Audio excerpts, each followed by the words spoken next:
Aqua patrocina este espacio.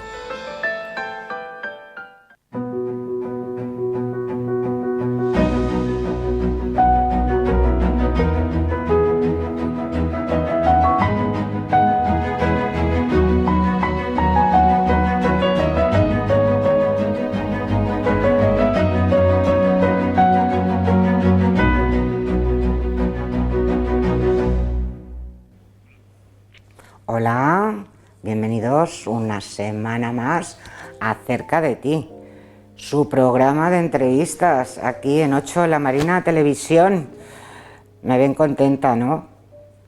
Pues claro que lo estoy, porque hoy tengo a un peso pesado de las letras en general, a un erudito, como es Rafael Alemán Ferrer, catedrático jubilado y profesor emérito de la Universidad de Alicante, donde ha desarrollado su labor docente, investigadora y de gestión desde la creación de esta en 1979, tras haberlo hecho previamente en la Universidad Autónoma de Barcelona, en la que se licenció en Filología Hispánica, y en la Universidad de Valencia también.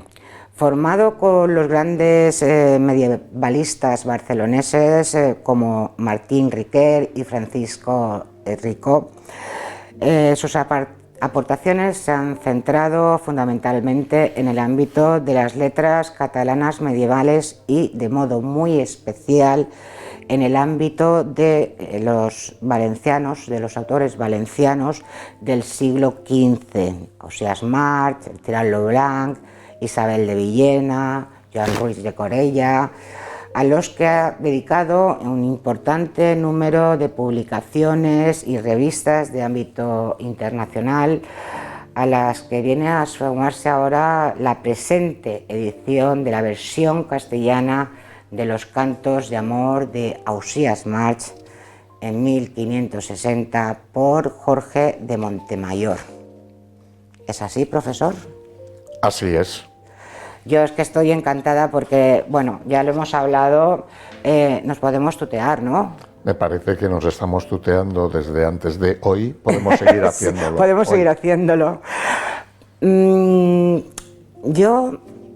Para mí, Ausiàs March es uno de los poetas valencianos que más me gustan, porque tiene una lírica, porque tiene una sonoridad, porque tiene unos poemas de amor preciosos. Pero yo creo que, ¿y si lo oímos en voz del cantautor valenciano Raimon? Una magnífica propuesta. Vamos a ello.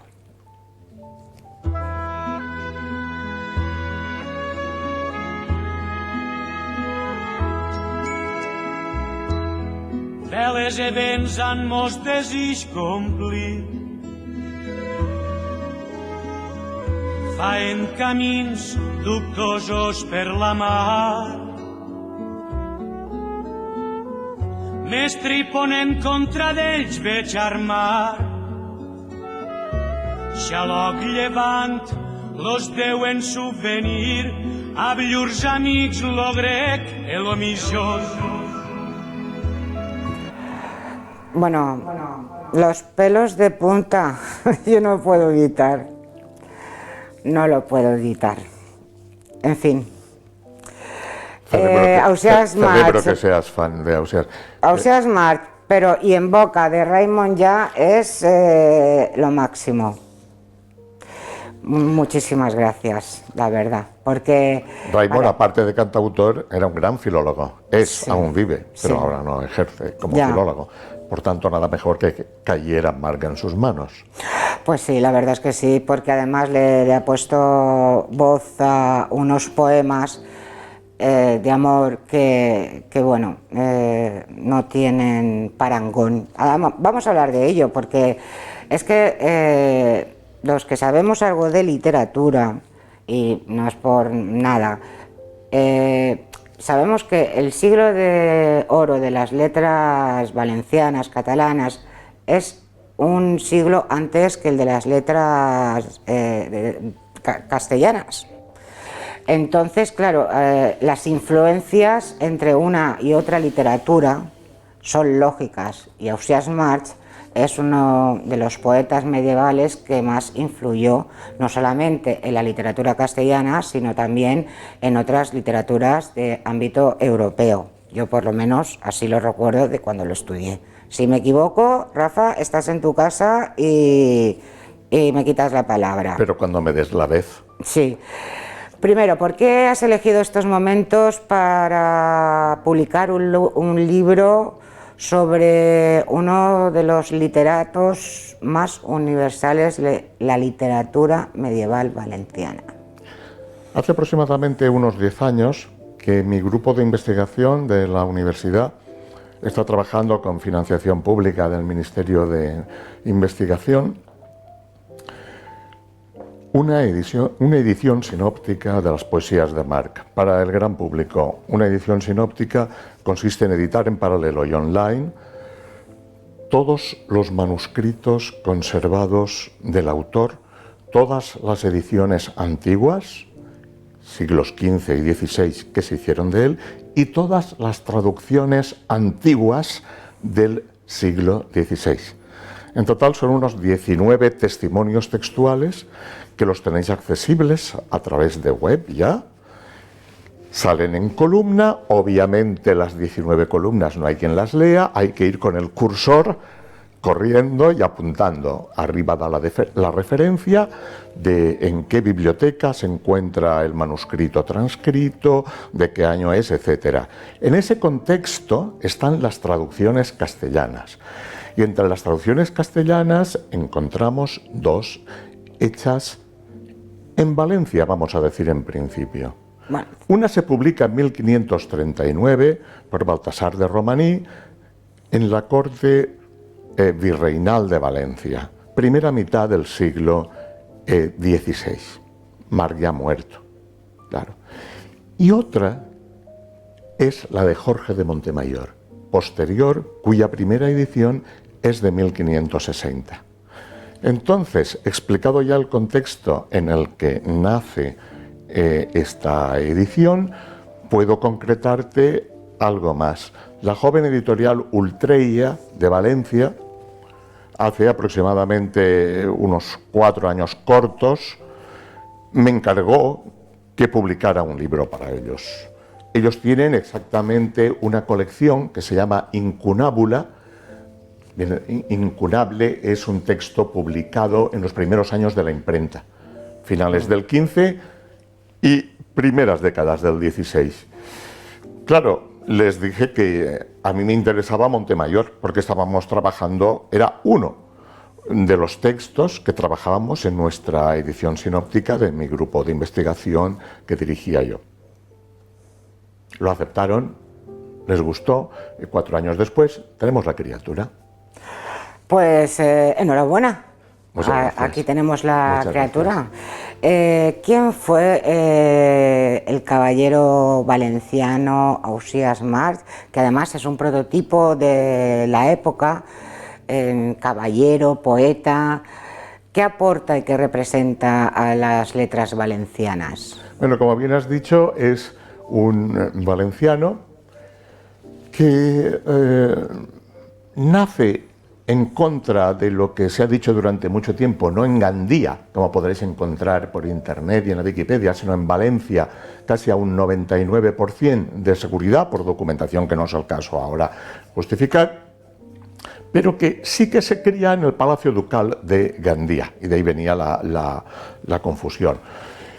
Y allí, como hijo de una pequeña nobleza, su padre era Pere Mar, que es noble también, pues sigue una instrucción típicamente caballeresca.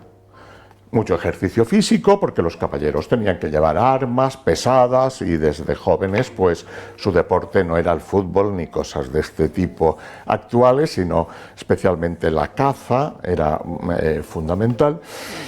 Y se dedica, a partir del año 19, él nace en 1400, en 1419 es nombrado ya caballero. Caballero, para que lo entendamos ahora, es simplemente militar, es la carrera militar. si no queremos liar al personal actual con caballero de caballerosidad y tal. Hay unas interrelaciones, pero caballero es un militar. Y de hecho, entre los años 20, 21, 22, a muchos tirar el 24, él está dedicado a la milicia en la armada del rey Alfonso el Magnánimo. En concreto, él participa en las campañas mediterráneas expansionistas que el Magnánimo hace hacia Italia, hasta que finalmente el Magnánimo conquistará Nápoles y se quedará allí de por vida porque se hace una amante que le interesaba mucho más que la aburridísima Reina María, que se queda aquí en Valencia. Entonces Marc es un militar marino, de aquí la importancia del mar en sus poemas, es un noble y como tal está inmerso en una serie de pleitos típicos de los señores feudales, de límites de posesiones, de tierras. Ahora te llevo a los tribunales, ahora tal, lo típico de los señores feudales, pero además viene de una familia de padre y tío poetas, y él es poeta también, o sea que no es una novedad, sino que tenía un padre que es Pere Marc y su tío Jaume Marc, que tienen una abundante poesía, y no de la altura de la suya, pero muy notable y muy considerable, o sea que le venía ya de tradición. Y ya, por último, decir que se casó 2 veces, es interesante, si luego me vas a preguntar cosas de la relación biografía-poesía, hombre, claro, se casó 2 veces, sí. Una de ellas, la primera, con Isabel Martorell, que era la hermana del autor de Tirant lo Blanc, de Joan Martorell, una jovencita que se le murió a los 6 meses, pero suficiente para que quedara embarazada, y hoy su cadáver, cuando se le identificó y se le sacó del monasterio de Sant Jeroni de Gandía,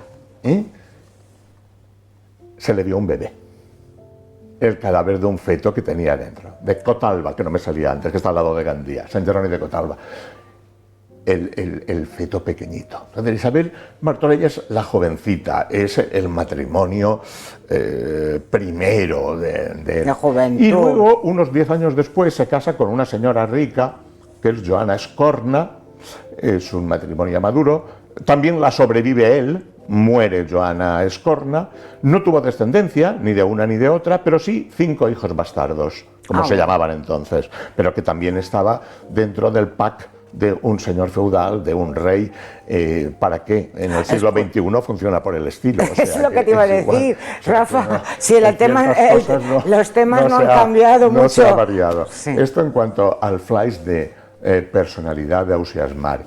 ¿Qué más me habías dicho? No, te había dicho que era un caballero, un poeta, en fin, sí, que me acercaras un poco a la personalidad. Es un poeta que escribe durante toda su vida, porque aunque su poesía es bastante abstracta y hay muy poquitas referencias a hechos que nos permitan decir, si esto era del año tal, pues esto lo escribiría sobre el año tal. De eso hay muy poquito, pero hay algunos datos.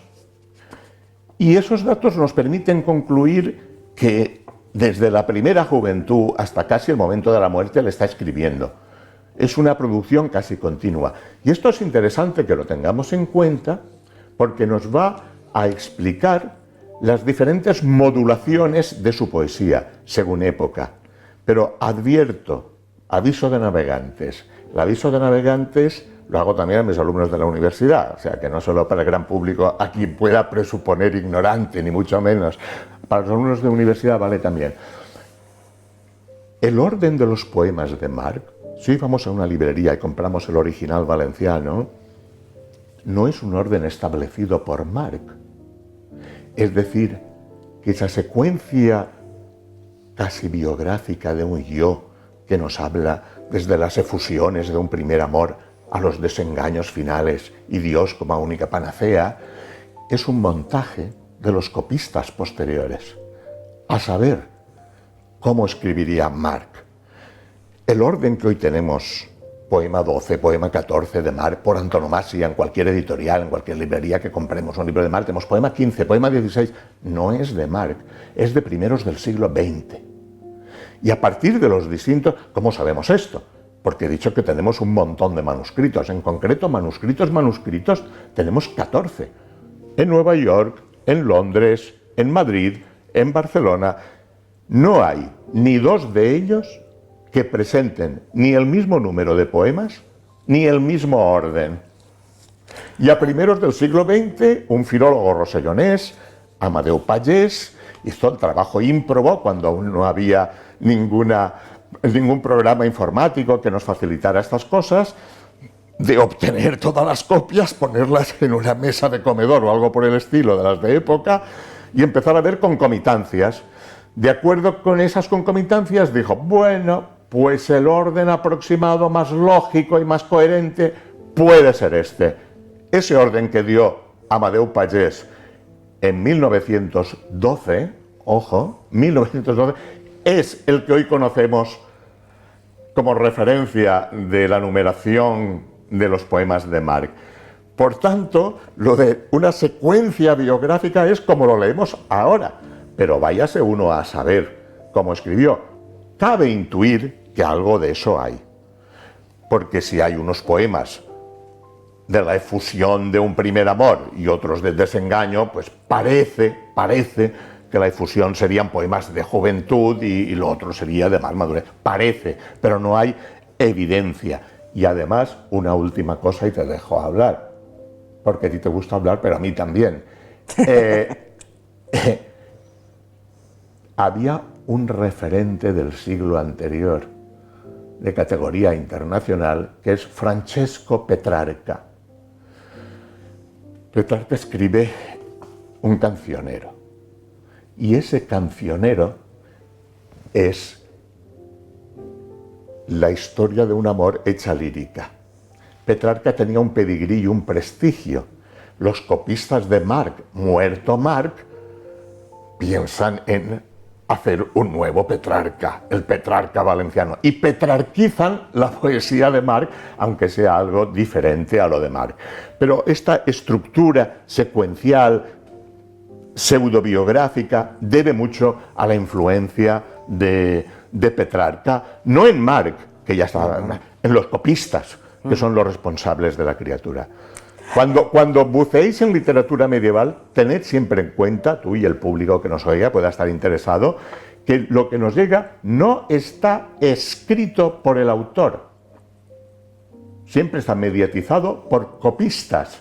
Es rarísimo que encontremos, mira, un manuscrito del autor. No, un manuscrito de un poema de Marc, o de Tirán Leblanc, o de Isabel de Villena, pero escrita por ella no. Un copista. Normalmente siempre son posteriores a la muerte del autor y pueden introducir morcillas, variantes, y luego los filólogos hemos de depurar. Pues Rafa presenta una edición filológica de la versión castellana de los Cantos de Amor de Ausiàs March, preparada y publicada en Valencia en 1560 por el escritor portugués Jorge de Montemayor. Ya él ha anunciado, bueno, ya ha dicho anteriormente que previamente ya se habían... había una traducción previa de Baltasar de Romaní. Sí, bueno, ya había ya en el siglo XVI, en Zaragoza, en 1562, y otra en Madrid en 1579. Bueno, estas dos que citas ahora son reediciones de las de Montemayor. O sea, Montemayor tiene 1560, como bien has dicho, la primera, reedición en el 62, 2 años después. Cabe pensar que había sido éxito, porque en 2 años reeditar. Y en el 79, una tercera edición en Madrid. En Valencia la primera. Las 2 segundas, Montemayor está muerto. Vaya, joder. Y ahora tenemos que decir quién es Montemayor y decir por qué está muerto. Porque digo yo, madre, ¿cómo se puede? La fiesta a Marc y no se lo hacemos. Pero vamos a ver, ¿cómo puede ser que alguien escriba muerto? Bueno, sí, puede tener obra póstuma, eso está claro. Pero, ¿quién es este hombre? Montemayor. ¿Tú quieres saber quién es Montemayor? Jorge de Montemayor. Parece una vulgaridad la pregunta y es importantísima en este caso. Escúchame, porque claro, como un portugués... O sea, se fija, husmea, escribe sobre la poesía de Ausiàs March. Te lo cuento. Claro, es que Te lo no cuento. estamos hablando Vamos de un a ver. valenciano, de un catalán, Vamos de a un ver. aragonés, de un castellano, La culpa no. la tienen los matrimonios Ahí vamos. del rey Carlos I, luego emperador del Sacro Imperio Romano Germánico, aquel que se llamaba Carlos I de España y V de Alemania, Así era.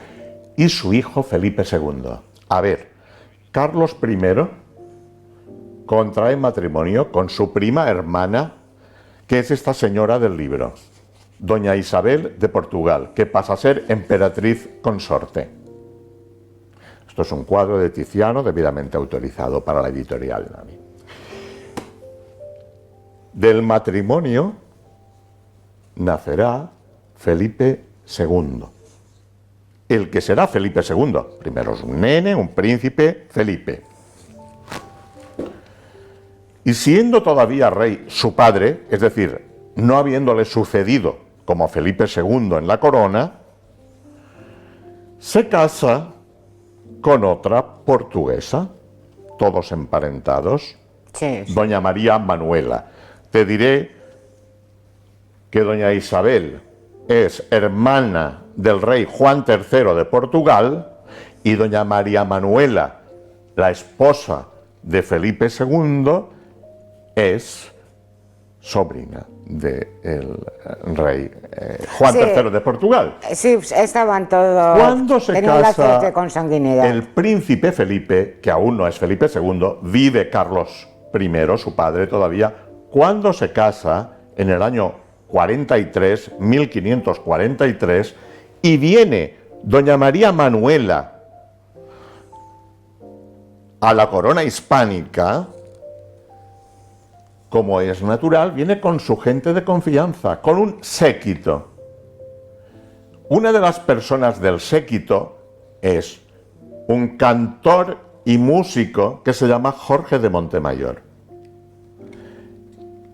Y se establece ya en la península ibérica, en la corte hispánica de Carlos I, que aún vive, y del que a los 15 años va a ser una de las personas que él instruye junto a otra gente. El que será rey Felipe II nació en Valladolid, que tenía palacio, se cría allí, y allí le ponen unos profesores particulares, como tocaba a un futuro rey. Y entre esos profesores particulares, hay muchos, hay un valenciano, Honorato Juan, cultísimo, humanista, con experiencia en los Países Bajos, discípulo de Erasmo de Rotterdam, que acaba siendo obispo de Osma. Este señor es valenciano. Llegamos al final de nuestro tiempo y no te he hecho ni nada. Bien, pues o lo amplías o seguimos otro día. Pero es que es lo fundamental de Jorge de Montemayor y me cortas para la publicidad. Esa de No, publicidad no hay. Ojalá. No, te digo, porque Montemayor conoce a Marc en Valladolid con un manuscrito de este humanista que era profesor de Felipe II.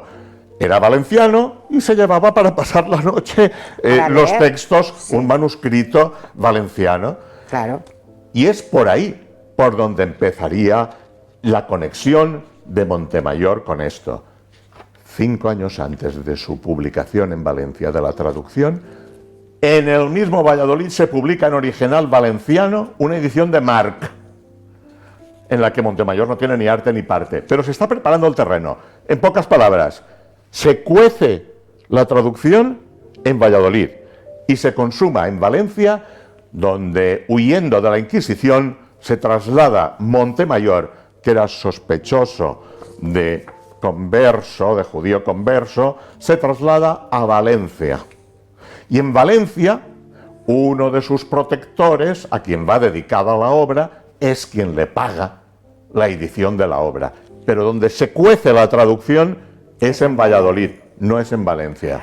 Y de esa edición sí. Es de la que ahora Rafael Alemán presenta el libro sobre Ausías March, sobre la edición de Jorge de Montemayor. Explicamos la historia de Montemayor, lo que os Sí. acabo de decir ahora, y Sí. editamos el texto de las poesías de March traducidas al castellano. Al castellano, correctamente. Entonces, no me da tiempo a que, porque yo quería, teníamos una extensa entrevista, 30 minutos es lo que tenemos de programa, nos tenemos que despedir, pero claro, yo te emplazo a que vengas en otro momento porque medievalistas tenemos muy pocos y hay que aprovecharlos.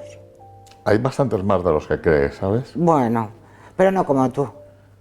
Yo soy el de la zona. Bueno, muchísimas gracias, Rafael, Gracias. además, por presentarnos tu libro, tu nuevo libro. A ti. Y muchísimas gracias a todos ustedes, que hasta que ha llegado nuestro tiempo. Ojalá tuviéramos más, pero esto es lo que hay. Poco, pero con corazón, como a mí me gusta decir. Y ya saben que la semana que viene les espero con más, directo al corazón. Hasta entonces, que ustedes lo pasen muy bien.